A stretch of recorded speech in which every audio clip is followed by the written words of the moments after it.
call this meeting to order.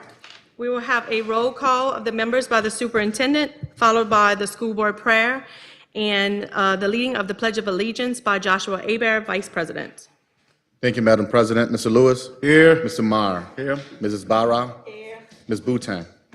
Mr. Hebert? Here. Mr. Washington? Here. Mrs. Hood? Here. Mrs. Arso? Mrs. Dugas? Here. Madam President, you have a quorum? Yes, sir.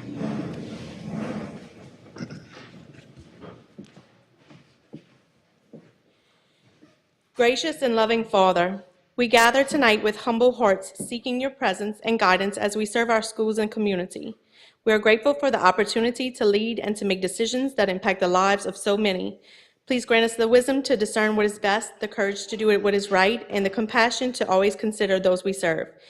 We lift up every single child in our schools, knowing that each one is fearfully and wonderfully made with a unique purpose you have designed for them. Help us to create an environment where every student can discover their gifts, fulfill their potential, and walk boldly in the path you have set before them.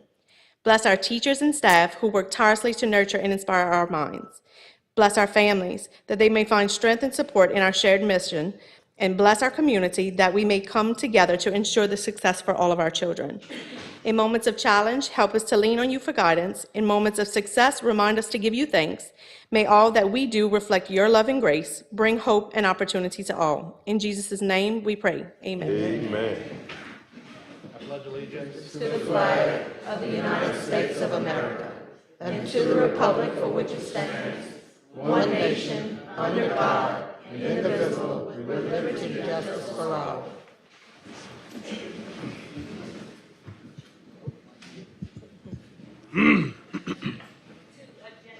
A, adoption of agenda. I need a motion. So moved. Moved by Ms. Orso, second by Mr. Hebert. All in favor? Aye. Any opposed? 3, consent agenda. A, approve minutes of February 19th, 2025 school board meeting. B, adopt a resolution of sympathy for Ms. Bonnie Semino. I'm sorry. Thank you, Madam President. I'll read the resolution. Whereas we, the members of Assumption Parish School Board, have learned of the untimely death of Mrs. Bonnie Semino, an outstanding employee and citizen of Assumption Parish. Whereas by her devotion and loyalty, she had come to be recognized as a most valuable asset to the Assumption Parish family of public educators. And whereas Mrs. Semino served Assumption Parish School Board for 20 years. And whereas her life was a record of service and devotion to children, community, and family, her loss will be shared by all who cherish the education of the young, especially the young of Assumption Parish. Now therefore be it resolved that the Assumption Parish School Board deeply regrets the untimely loss of a true friend and servant to public education and offers her family our deepest sympathy in their time of grief. Be it further resolved that a copy of this expression of sympathy is presented to the family with our deepest condolences. We would like the family to come forward, please.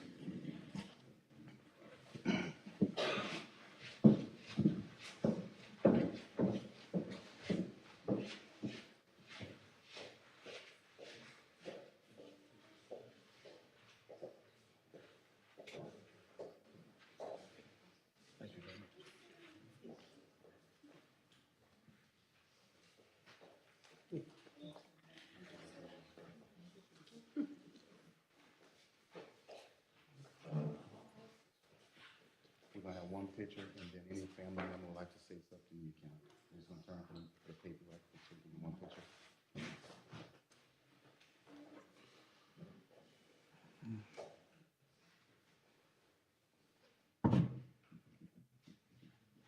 Any family member, please, can have an opportunity to speak. I'm very appreciative of the fact that the school board would recognize her 20 years of service to the parish. And it was pretty much of a surprise to us, but it's greatly appreciated. Thank you very much. Thank you so God much. bless you. Thank you, God thank bless you. God bless you.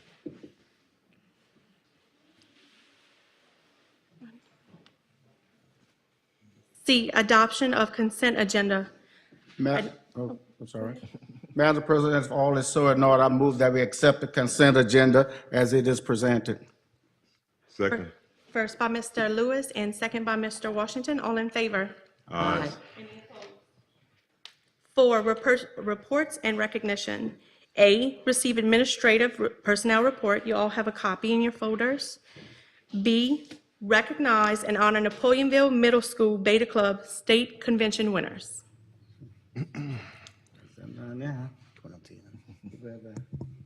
It's Tina, Napoleonville Middle. On, Beta Club sponsor. Somebody get to represent.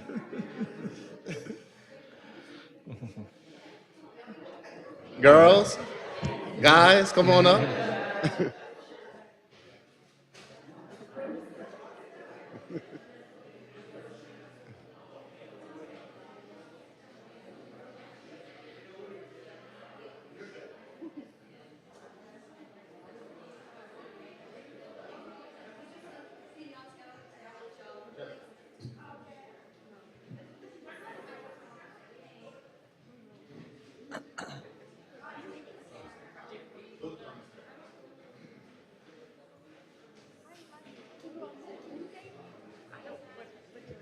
Yeah, so could you kind of like tell us a little bit about your experience? If you, what did you win, and kind of like just talk to us, and then we'll take the photo after. Not all y'all at the same time. Well, we won in apparel design with the shirts that we have on right now, and we just second place in the state. And we just took the 4 pillars of Beta and we put that all to a shirt, and we made it with this theme of radiating, and we made it into a shirt. Thank you, good job. Congratulations. Awesome. I'm Brent Thibodeau, and I place in digital enhanced photography. Congratulations. Second place.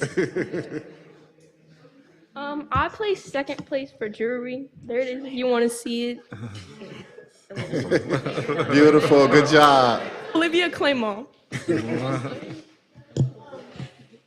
I'm Slade Thibodeau, I'm Madison LeBlanc. and we placed 4th place for Instrumentally duet like a performing arts solo duo trio.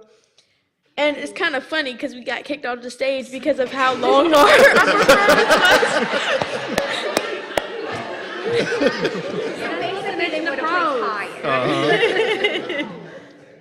Congratulations, outstanding job. Let's all give our students a round of applause and their sponsors.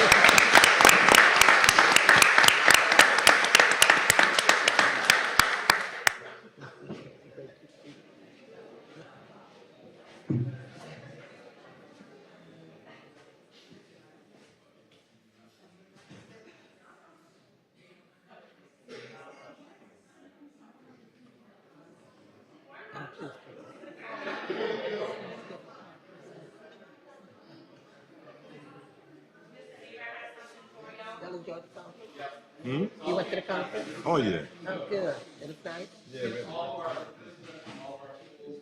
was different this time, but it was. I'm sure it was.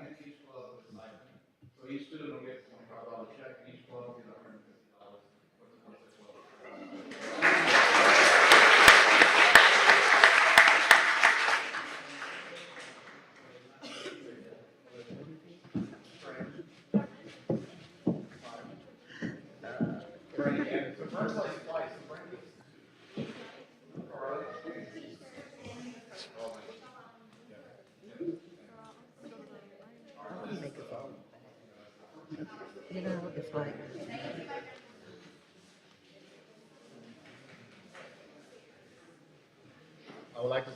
I would like to say congratulations, outstanding job. We are extremely proud of you all, and thank you to the sponsor as well as the parents. Thank you all. We really appreciate you. Congratulations.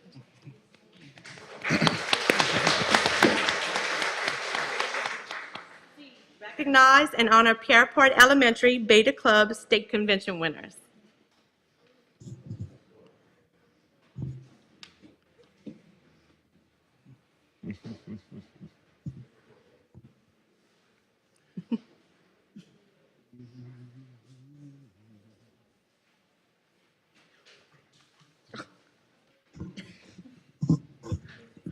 For our elementary beta club, we placed club 5th place digital portfolio, and 1st place Bradley Clinwell placed in digitally enhanced photography.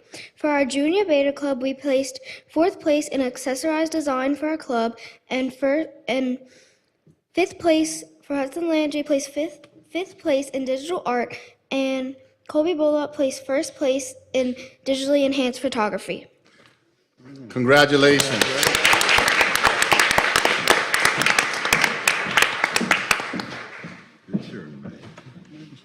Since all of the schools participated in arts-based categories, the Assumption Foundation for the Arts is also awarding Pierreport Elementary School with a $150 check to their beta club, and then each child will receive a $25 stipend as well.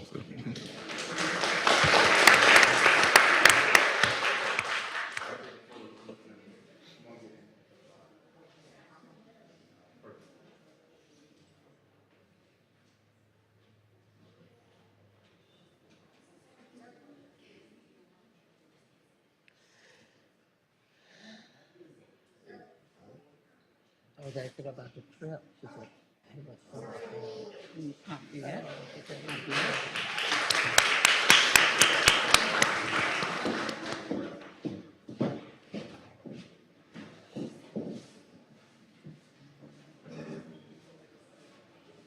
School board likes to say congratulations to all of our students at Pierreport, as well as our club sponsors, as well as the parents. Thank you all, and congratulations once again. Thank you.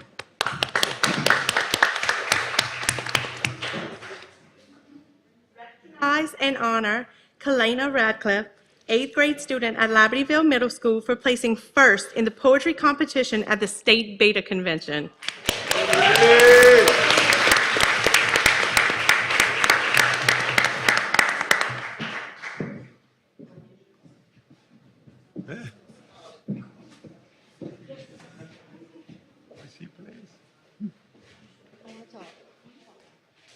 Okay, she's saying that she's not going to talk, which is unusual because she does like to talk. But Miss Stephanie does have something to say, but I would like to say that like her excitement when we got the news of this was only doubled by the excitement of the rest of the kids on the campus. Like, they were so excited for her, and they were like all running up to me, "Miss Stacy, did you hear about Kalena? Did you hear about Kalena?" They were so proud of you, and so excited, so we are super, super proud. And maybe I need to share the poem with you guys. Yeah, It was please. unbelievable. For those of you that know me, I cried, of course, but like, it was beautiful. She did a fantastic job. She represented us well. That's good.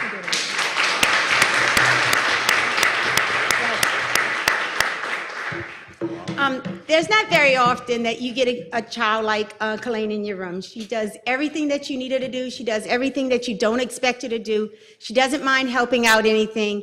And when a winner wins, everybody just has to be happy. She did an amazing job, and she told me 4 times she wasn't doing it. But Miss Moore and myself said, "Yeah, you got to do it." Yeah. And she went amazing, just amazing. We love you.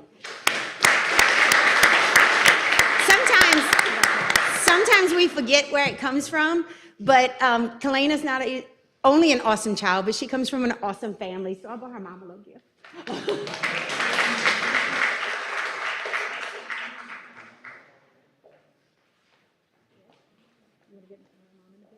Yeah, come on. Come on, Mama. You handed that phone quick. You gotta make sure you give it to somebody who knows how to use it, you know? You can play that song. You gotta turn this way.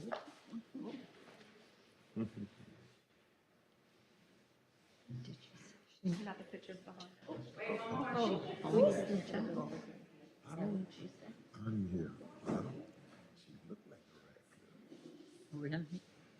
Pretty little girl.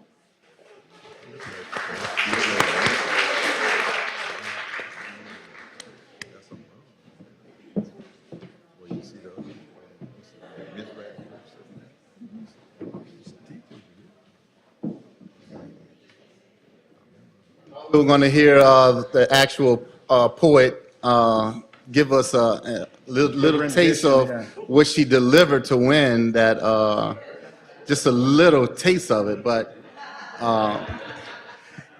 Anyway, on behalf of the school board, I definitely would like to say congratulations to you. All right, here we go. Good.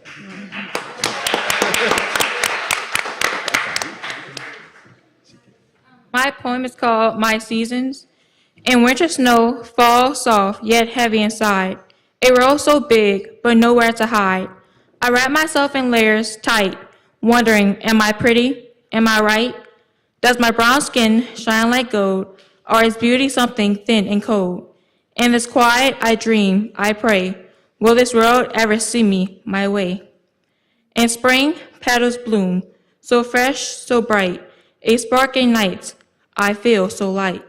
New love whispers, a boy-shy glance, my heart flutters, a timid dance. But where do I fit? What role do I play? Am I too much, or do I fade away? Education, the seed I planted deep, watering daily, my dreams it keeps.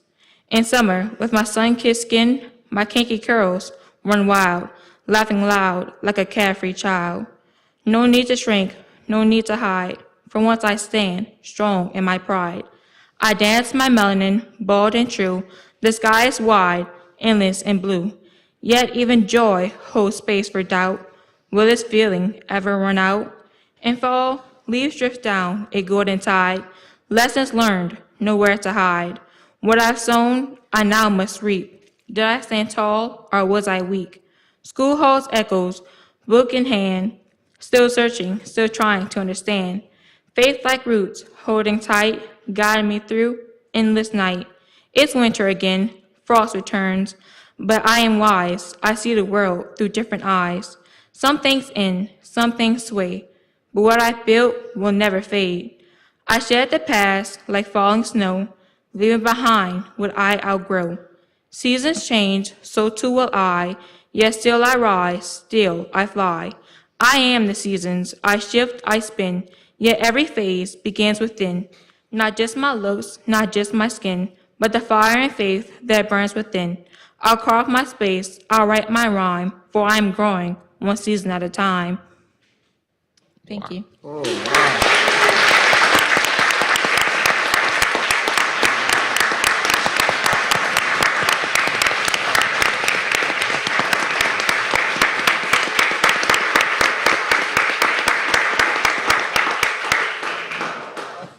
That was really good. That's an 8th grade? Can't be no 8th grade. Just a word, don't stop writing. This could be the next Maya Angelou. Oh, yes, yes. That was beautiful. Yep, beautiful. Very, very proud of you. On behalf of the school board, we thank you. And this is a perfect example when you look at all of our kids tonight that are competing and what we just saw. When you give children an opportunity, things can happen, and you allow them to be the best version of themselves. So I could not say enough about the talent we have in this room, the talent we have in the school system. And again, congratulations. God bless you. Beautiful, thank you. Beautiful job. God bless you, baby. Well done, well done. 5, policy and procedure. A, receive information on revisions to policy JCD-AE, electronic devices. Move on.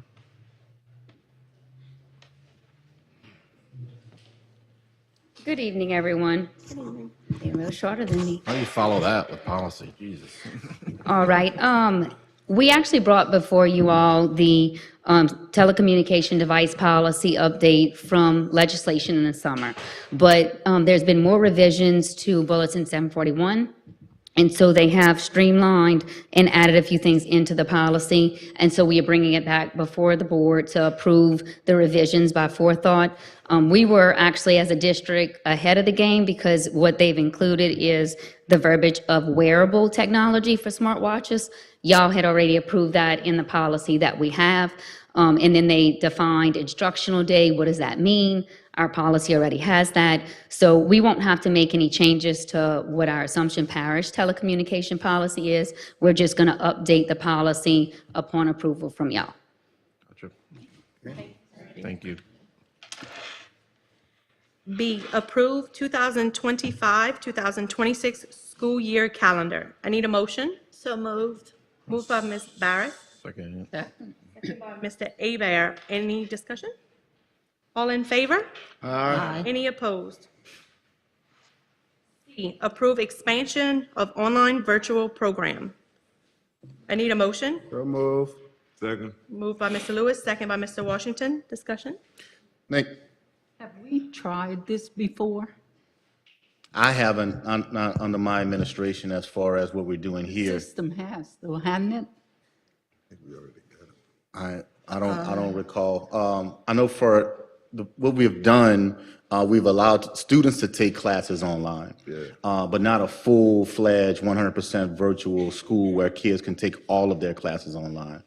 So for me, this is the first. Yeah, save from COVID for, Did we do it during Different COVID? Was it total? but that was, yeah, Yeah, it wasn't a, under a circumstance. yeah, it's under the circumstances that we had where we, Yeah, yeah. but it wasn't totally, it wasn't totally virtual except during COVID. After COVID, for a period of time.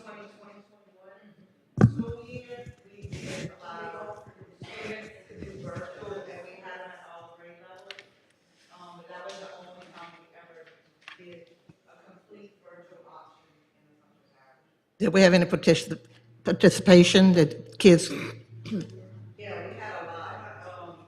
They did transition. I can speak for numbers at the high school. We probably started with, over 300 students going strictly virtual. But over time, we went down to under 100 that school year. They did start coming back face to face, but that was just the high school numbers. But we did have, a lot of participation that one year. That was for health purposes and things like that, but they did, it was open for whoever wanted to choose the virtual option that one school year. Yeah, and I will say my oldest did virtual his whole first grade year when that was an option due to the COVID circumstances. And he sometimes did better in the virtual environment, and just based on the kid, on what's best for the kid. So, but I think the development of a full program rather than just even using something that was thrust upon us because of a global pandemic. My son did well in that program, and he took advantage of it that whole year. But developing a full program for access is something that the district has not tackled before. And it's choice, it's for parents and students who want to take advantage of the opportunity. Anyone that would like to go face to face, they have that opportunity. We just have been wanting to make sure that we give various ways for students to engage, and those students will be a part of Assumption Parish school system. Those students will have every opportunity, just like our students have face-to-face. So they can play sports, they can be a part of the organizations. So we just want to make sure that we give our parents another option. And even if it's 10 kids, even if it's 20 kids, those 20 kids who need virtual, Assumption Parish school system would like to at least give them an option. Do we're we really have an behind the- estimated cost? Currently, right now, it's not going to cost us anything because we already have the programs paid for and we already using the programs. Some of our students right now are actually using a virtual school program for courses, but not full. Well, I think we have one that is full 100% virtual, but that is due to different reasons that I cannot speak about tonight. So, but we're trying to expand that so we can allow all of our kids to have the opportunity if they choose, or if a parent, it's still totally choice, Have parents been asking about this, or are you having people wanting this, that we're putting this on? We have had people inquire about it, but again, it's going to be only a small few people even sign up for this. But again, we talk about options. We talk about providing different platforms for everyone so they can excel, and this is an opportunity. Some people, this will not work for, but some people it will. I want to say maybe a couple of weeks ago, we had a young lady who graduated from our HiSET program. We implemented the HiSET program because there are kids out there who would like to choose that option. So this is just another option. You don't have to take advantage of it, but this is just another option. And we're really behind the game. Anybody can do it. Yes, It's sir. open to anybody. Yes, open to anybody in the parish. Now, we do, we're going to set up, Mr. Love is going to present to us tonight, because we do have guidelines and things like that in order to, because we don't want any kid just signing up and you're not doing your work. You know, you have to make sure that you're following the guidelines and you're staying on task.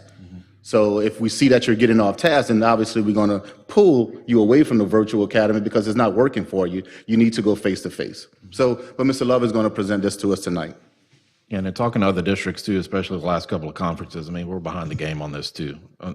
We're behind the game on technology and offering the virtual option. Many districts are, many states are implementing this into their state departments of education to have this as an option for their students because they've seen, like just in a personal circumstance, my son in first grade, they've seen that it worked for some children and it's a better option, just personalized experience and personal choice for that option, but to still have the access to be in sports, be in clubs, participate in co-curricular and extracurricular stuff. So, Josh, what are they saying about social skills? That's what bothers me the most about virtual, is social skills. yeah, I mean, I guess I haven't heard that brought up to me at all, but I mean, it's a factor, I would guess, but that's a factor. And I mean, so a lot of the virtual is geared towards IEP and like learning disability students too that may benefit from it, from a virtual environment based on the amount of, minutes and things, but that's some of the things that I heard.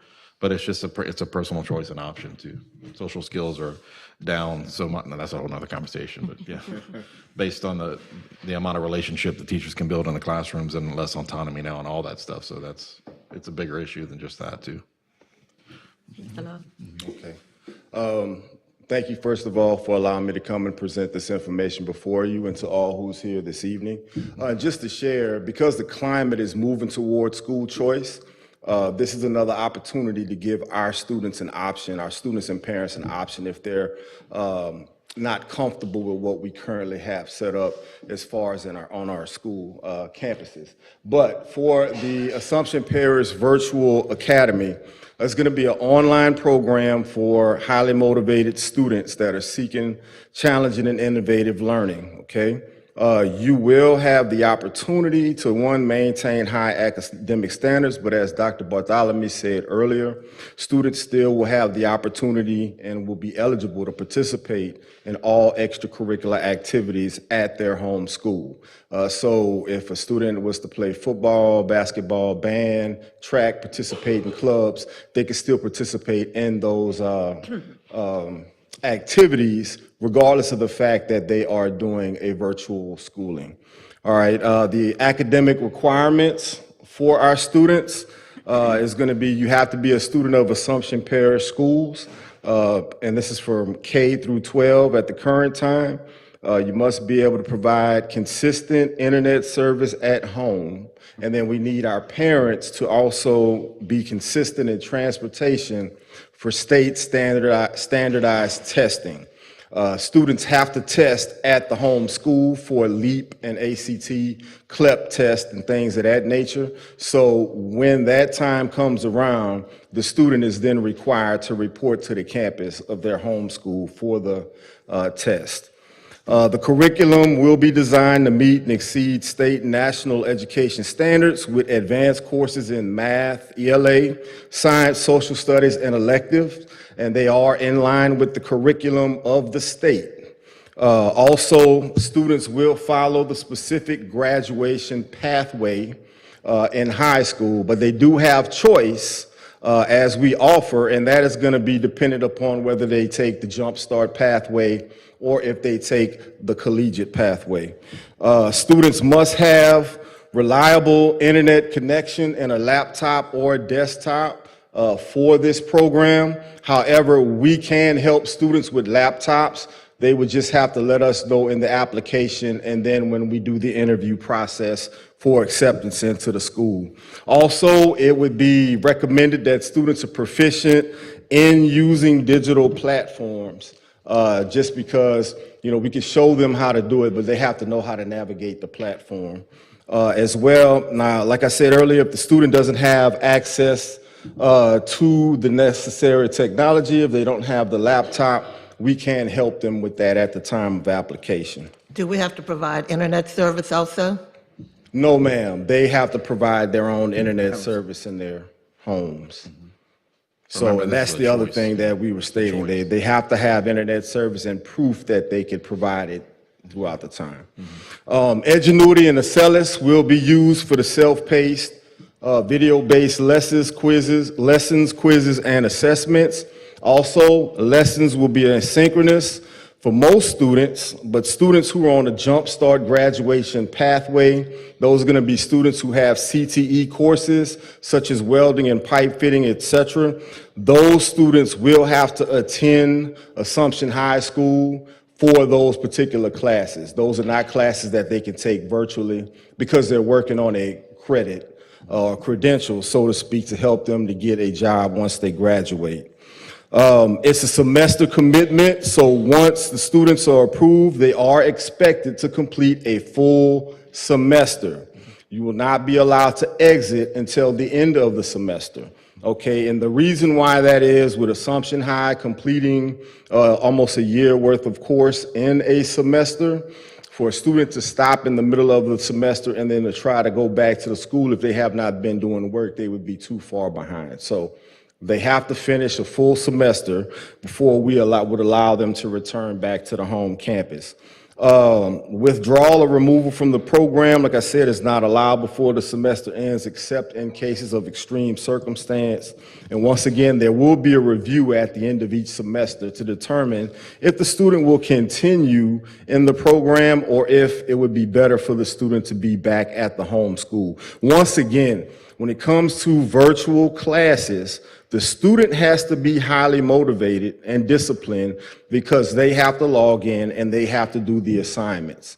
We do have parents who prefer this method, so why lose those students to other parishes and other districts when we could provide it for them ourselves, and we have the capability to do so here in Assumption Parish.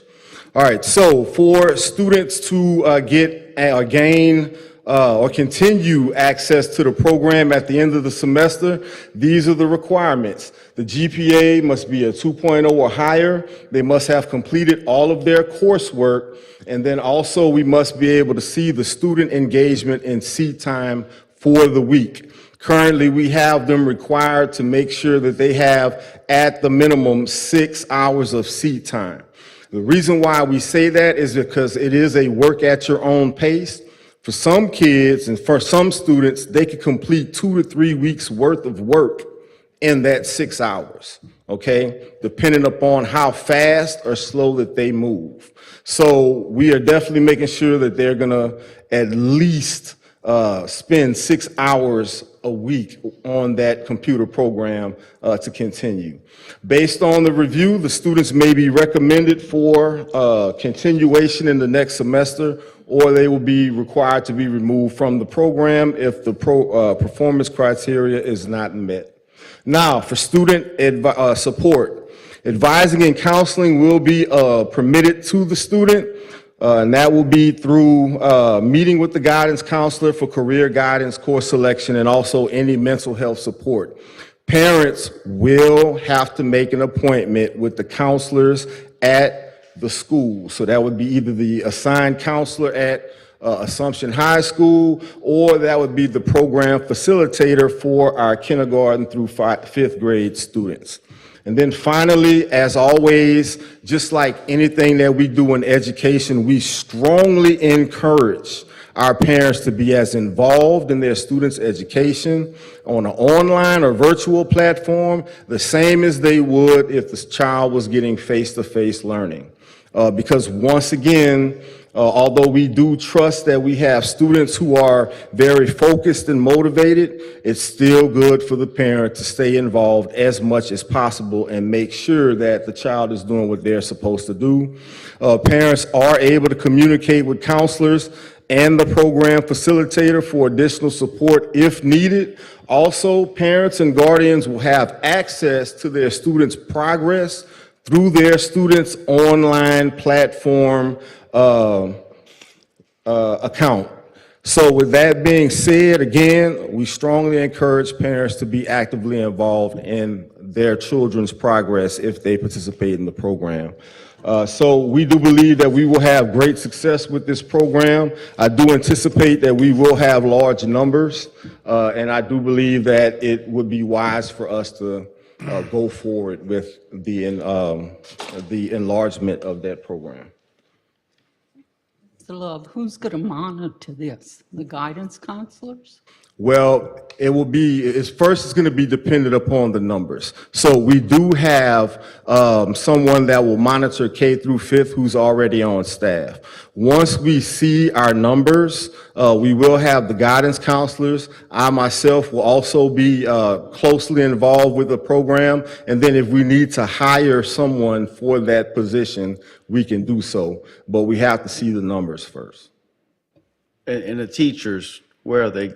The teachers are the teachers, where are we going to put cameras in classes, or these, how's that going to work? In this particular situation, this is not going to be a synchronous school platform, which would mean the teacher is teaching live and it's going to transmit or record the video for the student to then go and review and then go back and complete the assignments. And it's also not going to be Google Classroom where the teacher will load the assignments and the assessments and the kid will go in and complete it. This will be complete online platform through an Edgenuity and a Celis. So our teachers won't be involved? No, sir.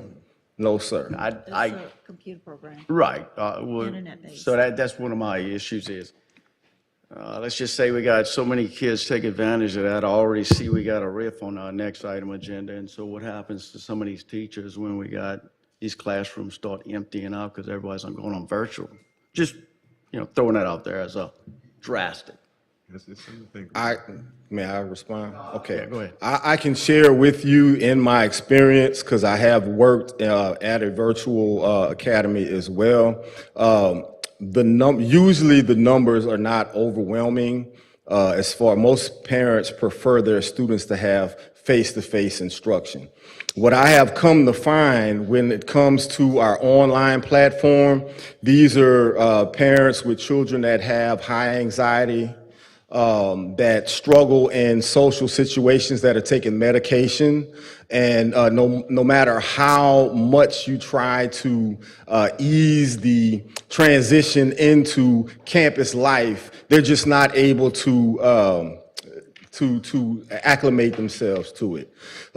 This also can work for students who may be on the spectrum or have certain special ed needs towards they don't work well in society, or they don't work well in public circumstances. And so they prefer to work alone. Okay, so once again, this is going to be something that the parent will request. We're not forcing this upon anyone. If the parent decides this is the best route to go for my child, then we can offer that to them. Yeah, I just see that as a potential issue. I know the stats probably say different, but if you're offering to everybody. I have mixed feelings, and I understand where you're coming from. I've probably taught over the 27 years I've been an educator, probably have been responsible for thousands of kids. In that amount of time, I've had one student that with anxiety issues that absolutely this was the best platform for him. Being in the classroom was not for him at all. And Dr. B and Mr. Love have both assured us that it probably won't be a large number, and I don't think it will. I'm all for, as an educator, I believe that a student needs to be in the classroom with a face-to-face teacher. They need to be there with other kids. The last thing I want to do is put a child in front of a screen any more time than what they are already. That's just, to me, that's the ruination of kids today. I think it's good for those kids that need it, though, those kids. And on another note, I haven't had a child with autism that this would work for at all in my years, but that's another Well, at this time, story. with the kids that But- are having problems, what are we doing for them? Are we offering anything for the kids that are having problems now? I'm sure we have kids that are having problems They have, a lot of Are them we, have do we have, exited. don't we have to service every child? So they are being serviced at this time? If Yes, they're not in ma'am. school, we have to service them, right? Students are being serviced, yes, ma'am. Okay, all right. Or if a parent has had this Yeah, and they're they taken wanted this care of, before, they've And gone that this somewhere is else. another option for parents, and it is a parental choice. And we've had a few parents that have requested it, and like I was saying earlier, I just feel like it would be best to try to serve their needs than to have them go pursue, programs in other districts or pull their child out and attempt to homeschool their child, because most of our parents are not equipped to homeschool their children or even know what programs to put them on. In this particular situation, if we have that option for them, then when they come and they request homeschooling or wanting to pull their child out, I could say, hey, look, we have a virtual program that we can offer for your child, and you can enroll your child in that program, and you could know that the platform that they're using has been approved by Louisiana Department of Education, and the child will get their education needs met, than to take the chance of trusting, a parent who does not have an education background to put their child on a platform I of appreciate, their own. I appreciate you guys bringing that forth, because I think school choice is a very healthy thing to have, if necessary, if there's Well, anything and else. it's because of that kid, that student that I had with anxiety issues, and I sat with him day after day for hours at a time with him screaming, and he couldn't sit in the classroom. And now he's functioning and he's being successful. So, it's not for everybody. So I think- one of the things that, as a parent, you need to consider, one should consider, there's a lot of areas in Assumption Parish that's underserved for as internet services are concerned. And poor connectivity also, and then right in my area where I live at, I'm constantly losing internet service, and, today I just got a new Wi-Fi in and all that stuff, but that's something you really need to think of, a parent need to think of before they decide to go this virtual route, And I think it's good because since COVID, a lot of parents had reservation about bringing their kids back into the school system, which I must commend Dr. B and the staff that we never had to once shut down the school because we had a rampant attack of COVID in Assumption Parish. But again, just like Ms. Barra said, it's nothing like having a kid in a brick and mortar. That's to me is the best solution. But they need to check their internet provider, stuff like that. There's a lot of areas, like I said, with poor connectivity or little to no internet services at all. That's just the one concern I would have being a parent, is let my kids, well, I ain't got no more kids, grandkids rather. Yes, sir. Of course, Yes, it is. That is a great option because, when you go to college, you have that option. When you get into the workforce, you have that option. You have work from home jobs, you have jobs where you work face to face. So I think it's a good option for the kids. Thank you. And also, they would still be a part of a public school system rather than going to try to find that option somewhere else where they don't have to accommodate the standards. They don't have to meet the standards. They don't have to accommodate SPED and IEP to IEPs. Plus, we didn't have the option before. Like I said, we're behind the game. So we have already lost children that was the best option, or the parent chose to send them to a virtual academy, either public or private virtual academy. We've already lost some of those kids because we're a little bit behind the game and having this offered too, as a full program. Right? Excellent. And it is an option. It's only an option. We're talking about providing more opportunities for kids. This is an option we need to provide. It's a parental choice to me. I mean, because the parent has the kid, so the kid don't have no option. The parent has the option, as long as they understand, So what is different from what we are doing now? We're servicing them now, right? Well, we don't have kids who are in a actual virtual program. We have a few exceptions, but it's not something that we're currently offering to all students in the district. But it's something that we do need to start looking at because, once again, like was mentioned, we have lost students based upon the parent wanting to do a virtual option. And then when I've talked to the parent and stressed to the parent, listen, ma'am, it would be best if you kept your student in something that the parishes running and that kind of a thing. So you have people who understand and who are, technicians in this and have gone to school and know what they're doing here to help assist you in this process.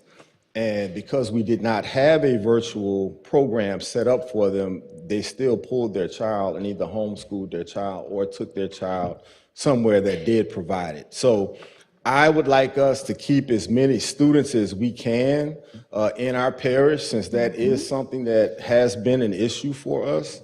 If having a virtual academy will help keep some of those students, just because they have the option for those parents, then I think it's a wise thing. Included in our student count, right? Yes, ma'am. Virtual students? Yes, ma'am. I would just hope that it's utilized by people that it's necessary for and not just Right. it falls Yeah, into where it's yeah. carte blanche and everybody's rolling into the house and Yeah. saying, I'm staying home. That's socially gonna kill our kids. Well, they have to have a C average, a C Let's see, yeah, grade at the end 2.0, of yeah. the. Okay, At home, In order to stay. I could get a C. so now we'll take a vote. All in favor? All right. Any opposed? No. We do roll call. Roll call, Madam Roll President. call vote by Ms. Melissa, please. Yes. Yes. Yes. Yes. Or no? That's a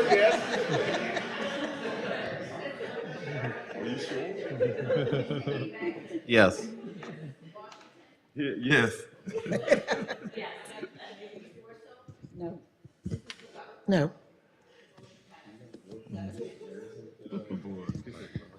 Moving on, D, approve declaration of reduction in force due to consolidation of schools for the 2025-2026 school year and approve reduction in force procedures. I'm so moved. Need a motion by Mr. Abear, Second. by Ms. Barris. Discussion, Dr. B? Just to make sure, this is not for financial reasons. This is because we're consolidating our middle schools and we bringing everybody, all of our 7th and 8th graders to the high school. So we have to have a procedure, a legal procedure in place and for us to carry out how we're going to staff our school. So this is what this is about. So this is something that is just coming up. This was not something that we were privy to when the consolidation was going on, right? I mean, I don't remember hearing anything about a reduction of force when the consolidation was being spoken of. If we were paying attention, we knew that it was coming up, yes. Yes, sir, it was mentioned. Well, I understand we were paying, but it was never said explicitly, is what I'm getting at. I mean, I totally understand what you're saying. Everybody should have seen it coming, but that's not said. That's different. My problem is do we have anybody, like, say, our Grow Within, or these people on the RIF list? So we got our people that are trying to get their certification, and now they're getting RIFed. Just a question. So currently right now, as much as I can say about this, because we have to go through the process to determine who's a part of this and who's not. I know right now, just looking at our numbers from a bird's eye view, we would not lose any certified teachers. I'm not talking about certified. I'm talking about the ones that are working on their certifications. We consider them as part of that process. So we're talking about people who are day-to-day substitutes where we have not teachers. In some of our schools, we don't have teachers in the classroom. So those are the positions that we're looking at saying, okay, once we combine, we don't need that position anymore because it's a day-to-day sub in it or a non-certificated teacher in there. So we're that, right there, we're those people. They're subs or things like that. We're not, I mean, I know we're saying that now. Eventually it might go, hey, well, now we got to cut these guys too. Because you don't know. So the concern is how sweeping will it be? And I know that's not in our job scope as board members. But this resolution, if we were to oppose it, where does that leave us? That leave us being overstaffed. So you would have more personnel than you need in the school system as it relates to positions. So you'd be, an example would be, you would have overstaffed custodians. So if you need 10 custodians to clean a building, you might have 25 in the building. So you'd be overstaffed in areas in which you're not, and then you have to read our policy. We have to make sure from a financial standpoint, we have to staff based on need. And if we don't do something, then we're not even following our own policies as it relates to what is actually needed in order to run the school system. We would have more than what we need. So that's kind of like the reason why we have to go through this process. And in 2018, when we riffed, part of that, what generated the rift was because the fact that, just like Dr. B said, we was overloaded with staff, with personnel. There was classes I know of that just had like 10, 14 people to a class, and we had more teachers than we actually needed. And that was one of the issues we had more than anything, So, and at that time, we was losing students every year, like 100 kids, 106 kids, 80 kids. And we was constantly bringing in employees, so we was getting top heavy. And that's what happened at that point right there, So that's what it was. So, and as a result of that, it put a constraint on the budget. This is not a constraint on the budget here, it's just being overloaded with personnel due to the fact that we consolidated. I just want to make that part of clarification. We do have Mr. Bob with Hammonds and Seals here, if you would like to step up and maybe have a little explanation for not only the board members, but, the public as well. And we didn't want them to take that route all the way from Baton Rouge and not tell us something. Especially not when that train kept me blocked for 30 minutes. Well, let me say that the reduction in force is something that's mentioned throughout the state, but I've been involved in a number of them, and quite honestly, in recent years, the scarcity of certified teachers has made the process almost unnecessary.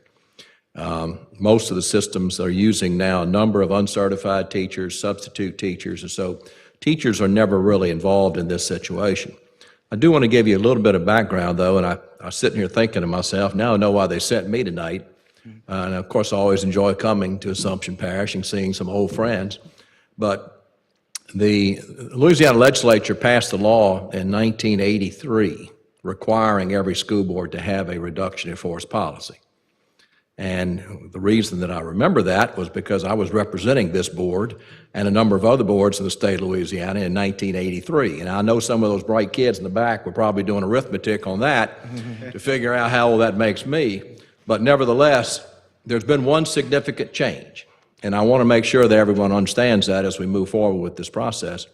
And that is that in 1983, the law provided that you would have a policy.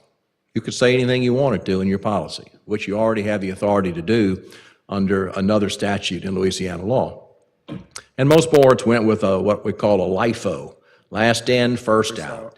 It was based completely on seniority, which made it very easy. You didn't have to have much of a process. Whoever was the low man on the totem pole was the person who would be released.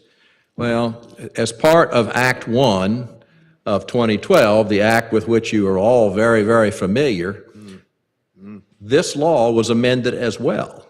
And we've talked about the other things that were taken away from the board members and given to the superintendent as a result of Act 1, but one of them dealt with reduction in force. And it required that your policy be changed to say that seniority or tenure could have no part in making the initial decisions on who stayed and who went. And what the legislature did in that act was to say that all decisions would be based on effectiveness and certifications. Now, you can't do a RIF without first looking at certifications, and so you're going to have to look to see who's certified. And answer Mr. Myers' question, that's going to be the first thing you're going to have to look at for every position. Who is certified, who is qualified? Those people are going to they're going to move to the top of the list. Those who are not are going to be the ones that you're going to be looking at. And quite honestly, I would be surprised if that number was so small that it didn't cover any potential rift that you might have, because most systems, again, have a number of uncertified, and people who are just acting in substitute capacities.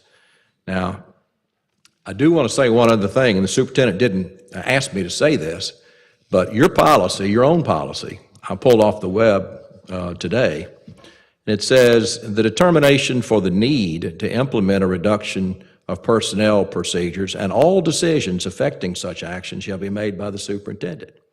So by your policy, the superintendent had the authority to do all of this without coming to the board. And what I see this is a sign of transparency at its best, because what he's doing is by bringing this to the board, he's telling this board, he's telling the public, he's telling the employees that this is something we may have to do, this is why we have to do it, and the procedures that you have been asked to approve are going to allow him to implement those decisions, if necessary, in a consistent fashion. You know, when a superintendent comes to me and says, what do I do with RIF? It's always the question I get, what do I do with RIF? And I said, well, I'm just going to tell you one thing, consistency. However you interpret the RIF regulations, for one, you interpret them for everybody else.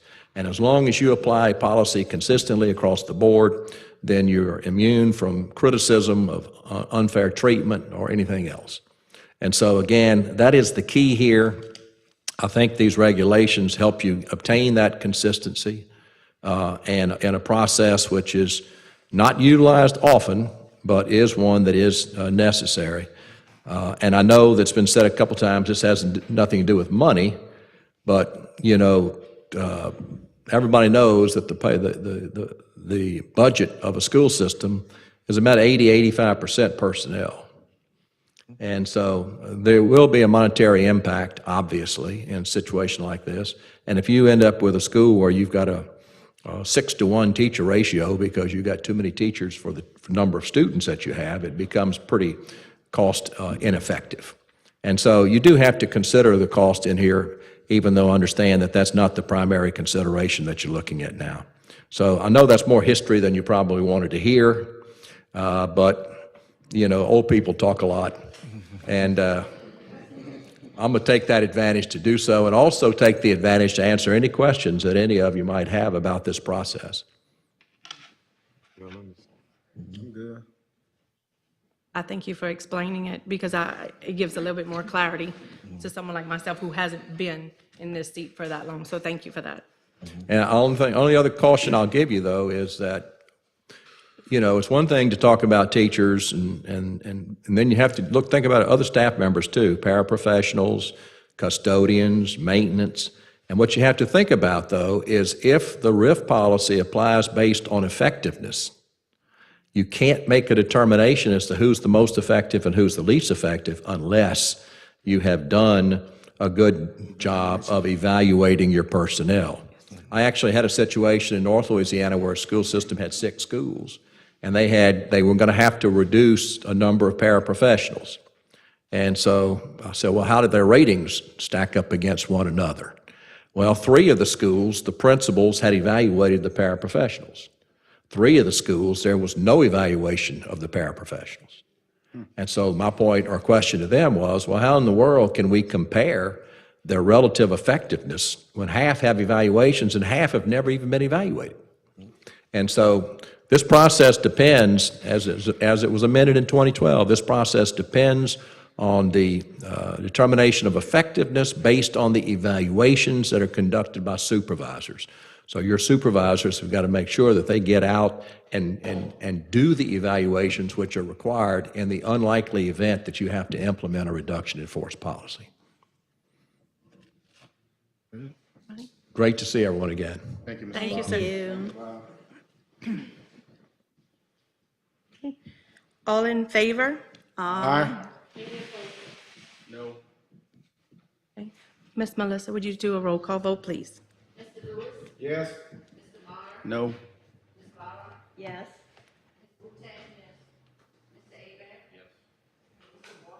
Yes. Yes.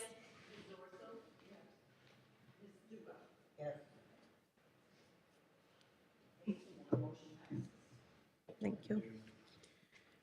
6, budget. A, approve 2025-2026 Head Start grant. So moved. Need a motion? Mr. Abear, second. Second. Mr. Urso? All in favor? Aye. B, receive information on Louisiana applicant processing services digital fingerprint, enroll your own partner options. Thank you, Madam President. I'm just bringing this to the board. We have been having some problems fingerprinting employees who've been waiting on various entities that have fingerprinting. So this is an option. Ms. Brandy, I really appreciate her and her staff. She did some work in trying to figure out how we can be our own fingerprinting agency, so we don't have to wait on anyone. So I just wanted to bring this information forward. If you have any questions, obviously you can reach out to my office. Ms. Brandy definitely will be able to answer any question. I don't know if you want to kind of share a little bit more information, but it's just for information, and I think it's a good idea that we explore these options. Now, there's costs associated with it, so I'm not making any recommendations, but I just wanted to bring forward the information. There've been, as Dr. B said, there've been some changes in the availability of us fingerprinting not only our new employees, our substitutes, but then the State Department actually also put into play that for anyone who is making any changes to their certification, they have to have a criminal background check through the Louisiana State Police. So we have pretty much inundated our sheriff's office, because once I sent the email, a lot of people started getting fingerprinted, because you got to renew your certificate every so many years. And so what has happened is, instead of taking multiple people in a day, some of the entities have limited the number of people they'll take, which has caused some of our subs to have to wait a week and a half, which is slowing down our onboarding process. So the State Department recommended that if we were interested in becoming an IDEMIA location, to reach out to state police, and I did that. So they gave me some information, and like Dr. B said, the packet explains the cost, but what this will allow us to do is we'll still pay for the codes, because we do pay for our individuals to be fingerprinted. We do not pay for the background check for the certification. The individual pays for that part. Because I actually went and do it on myself. My certificate's not up yet, but I figured if I had to help people know what to do, I was going to fingerprint myself. So like, I paid for that one because it's my certificate that I'm renewing. But we would be able to do both of those at our site. We would be considered option 3 when you're looking at it, because we're not considered to be a government agency that takes outside people that need to be fingerprinted. So they do offer a $2, I guess, cash back, or it ends up being deposited back into a bank account for everybody we process. But we'll be able to do both of those. So putting it before y'all, because we're trying to speed up our onboarding process, and it may be easier for the central office, our employees, to get to us than to try to make an appointment at an outside agency. Have any questions? Yeah, I think it's a good idea myself. Thank you, Ms. Brandy. Thank you. C, adopt a resolution to amend the Assumption Parish School Board's 1% sales and use tax ordinance effective June 1st, 1965. I need a motion. Moved by Mr. Lewis, second by Mr. Abear. All in favor? Any opposed? D, adopt resolution to amend the Assumption Parish School Board's 1% sales and use tax ordinance effective December 2nd, 1981. I need a motion. So move. Moved by Ms. Dugas, second by Mr. Washington. All in, sorry. Go ahead. What's the amendment? What's what? It's to amend. What is the amendment? Miss, our sales tax coordinator, in coordination with Mr. Drew Talbot, he was rereading the ordinances, and in effect, according to the new laws, which needed to be changed, these are the resolutions, the language that he has inserted of what needs to be redacted or changed. Okay, so everything's remaining the same, just a change in language. Well, but no, to keep up with The the new, current law. what's the new law, yeah, no. Okay. You're just clarifying the language from where it says in specific places, enacted to be assessed, collected, paid, enforced in the same manner. The way that it was intended back then is different than the way that the ordinance should read now. All Drew is asking is that it be more concise, so that way we don't have any issues. And Drew Talbot is the attorney for all your sales and use tax issues. He's outside counsel for that. So he recommended with this language that you approve one at a time so that we're consistent across the board. Okay, because normally they have strike-throughs when we change something. Correct. And this Yeah. one it didn't. I noticed that it was just more as a whereas format, but they were all the same. That's why I didn't really. Okay, all right, thank you, Mike. Thank you for the explanation. Thank you. All in favor? Aye. Any opposed? E, adopt resolution to amend the Assumption Parish School Board's half% sales and use tax ordinance effective July 1st, 1992. Need a motion? Moved by Ms. Barris, second by Mr. Lewis. All in favor? Aye. Any opposed? F, adopt resolution to amend the Assumption Parishes School Board's half% sales and use tax ordinance effective October 1st, 2005. I need a motion. Moved by Ms. Orso, Second. second by Mr. Abear. All in favor? Aye. Any opposed? 7, facilities and grounds. A, approve task order and site work proposal for installation of BLP additional modular buildings. Need a motion? So moved. So moved. First by Mr. Lewis and second by Ms. Barris. Any discussion? Where's Dwayne? I thought Dwayne was here. Tommy's here. Or who? Or Any? The plan is right about there. this. Okay, we have it. All right, this is the engineering firm on this project, DDG. I'm Tommy Eisen with DDG. So the project scope includes a foundation for the new modular, a sewer line that connects to the existing sewer system, new domestic water, new sidewalks, fire alarm system connecting to the existing fire alarm system, and a PA system within the modular building, and new electrical service. We're trying to keep the project scope below $250,000 so that we could request 3 quotes per public bid law. If the construction value is more than that, we would have to go out to public bid and advertise, which would extend the duration of the design, bidding, and construction process.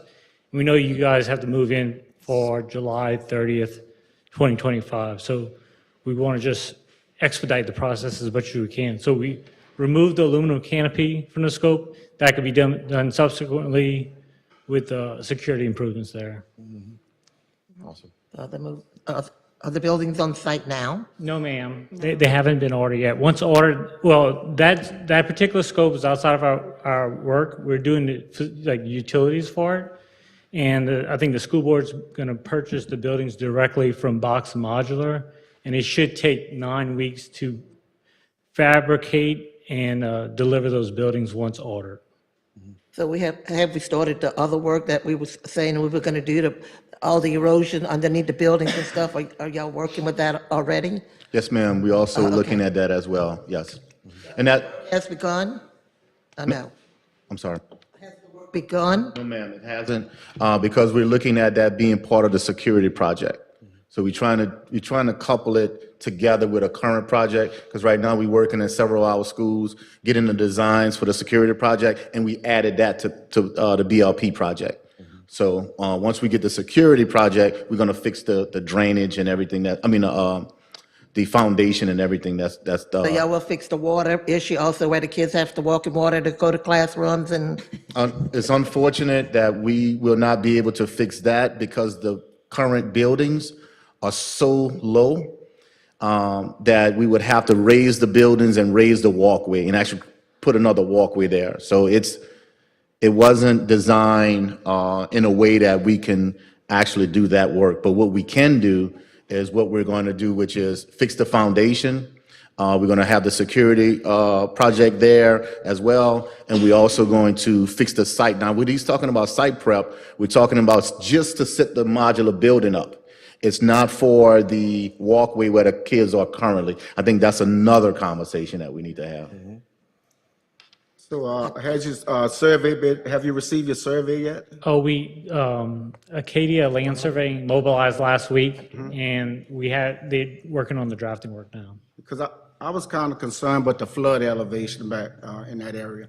So I think offhand, I think the base flood elevation is 6 feet. The elevation of the existing modulars are at 6.9 feet, and the constructed building there, I believe, is at, I want to say 8. Probably 8. So I know for sure. Well, I think the building that we just recently built a few years ago, that's I think 8 feet, right? Oh, yes, you're so- above the base flood so elevation. we're above there. the flood elevation. Yes, sir. Yes. Okay. The base flood elevation is 6, from what I remember. Okay. The subdivision's at 6.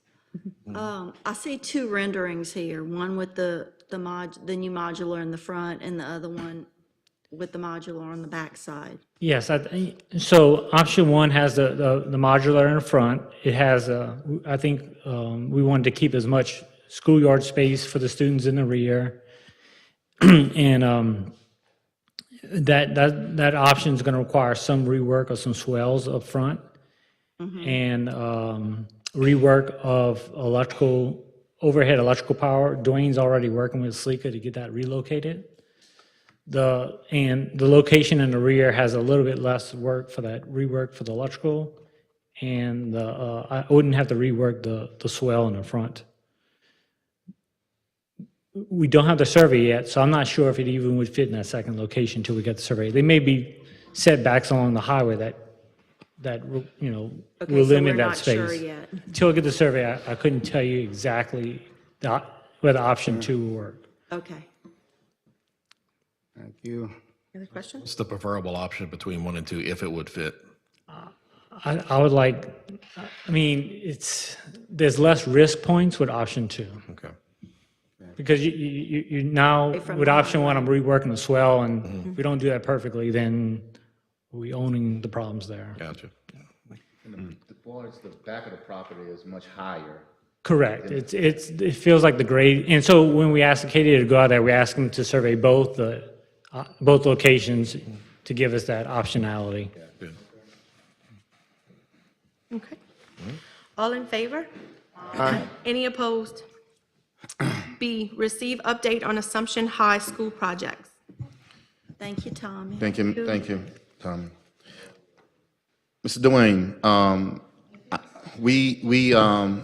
Mr. Joseph is not here tonight. He did send us an update via email, so I did put that in your packet. We're not going to, I know I can't speak on Mr. Joseph's work. I think he has to speak on his own work. But Dwayne, if you don't mind, can you kind of give us a quick little overview, not of what Mr. Joseph is doing, but kind of like what we're doing in-house, and kind of give the board an update and the community an update on some of the projects and where we are? Two-story project, and then also where we are on some of the security projects and some of the HVAC work that you have going on. So let's start with the 2-story. So the 2-story project is now moving along. We're trying to get it back on track. There were some delays with the weather, the footings, pouring the concrete for the footings. So we're back trying to get on track. We'll never catch those days back up. So we're going to be, right now, we're looking at the end date somewhere mid-July. We're working out a few little hiccups with the canopy system and the front wall. There's some rotten wood, which we was expecting to have. So we're going to be changing that wood. If you pass by, you can see it's opened up now. They're starting to open it up, remove rotten plywood, put everything back and starting to cover it. Bricks ought to be in a few weeks. So as soon as the bricks hit the ground, they're going to be ready to put bricks in. The HVAC systems are, all the interior work is mostly installed and complete. We may have to make some modifications in the main office, the old main office area, because of the ceiling height. We may have to lower the ceiling in there to get the units to fit inside the drop ceilings.